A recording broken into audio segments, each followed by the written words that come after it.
Chapter 1. Imprisoned Anya awoke to the cold, hard floor of her cell. She sat up slowly, her head pounding. She had been in this dungeon for what felt like an eternity, but she knew it had only been a few days. She had been imprisoned for her husband's crime, but she was innocent.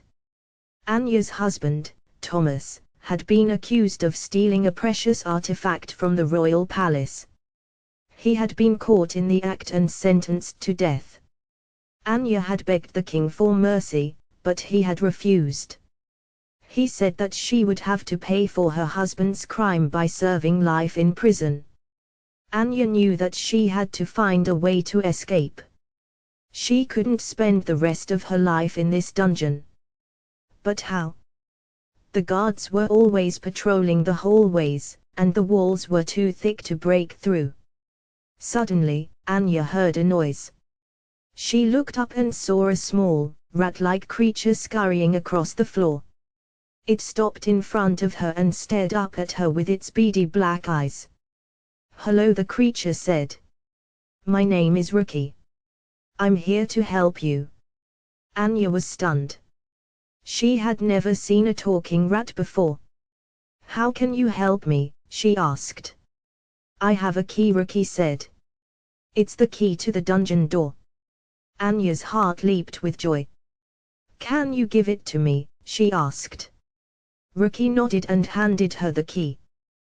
"But be careful," he said. "The guards are always watching." Anya took the key and thanked Rookie.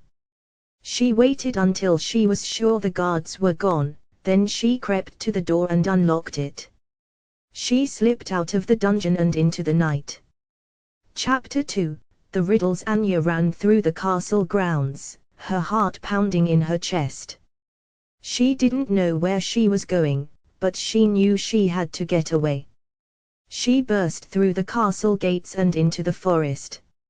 She ran until she couldn't run anymore, then she collapsed on the ground, exhausted. Anya lay there for a long time, catching her breath.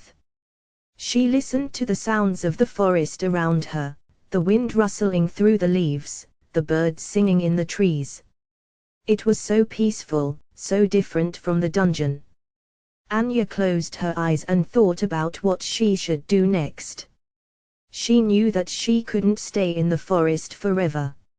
She had to find a way to clear her name and get her life back. Suddenly, Anya heard a voice. "Welcome, Anya," the voice said. Anya opened her eyes and saw a woman standing in front of her. The woman was tall and beautiful, with long flowing hair and piercing blue eyes. "Who are you?" Anya asked. "I am your guardian angel," the woman said. "I have been sent to help you." "How can you help me?" Anya asked. "I can give you the power to solve the riddles of your past," the angel said. Anya was confused. "What riddles?" she asked. "The riddles that will lead you to the truth," the angel said. Anya thought about it for a moment. "I'll take it," she said. The angel smiled. "Very well," she said. "Close your eyes and concentrate." Anya closed her eyes and concentrated. She felt a warm feeling in her chest, and then she saw a series of images flash before her eyes. The images were all from her past, and they were all connected to the riddles that the angel had spoken of. When the images stopped flashing, Anya opened her eyes. "I understand," she said. "Thank you." The angel smiled. "You're welcome," she said. "Now go and find the truth." Anya stood up and bowed to the angel. Then she turned and walked away. Chapter 3. The journey. Anya traveled for many days and nights.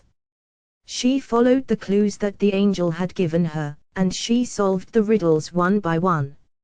Each riddle led her to a new place, and each place revealed a new piece of the truth. Anya learned that her husband had been framed for the theft of the royal artifact. She also learned that the real thief was a powerful man in the king's court. Anya finally reached the king's castle. She snuck into the castle and confronted the real thief. The thief was a coward, and he confessed to the crime. Anya took the confession to the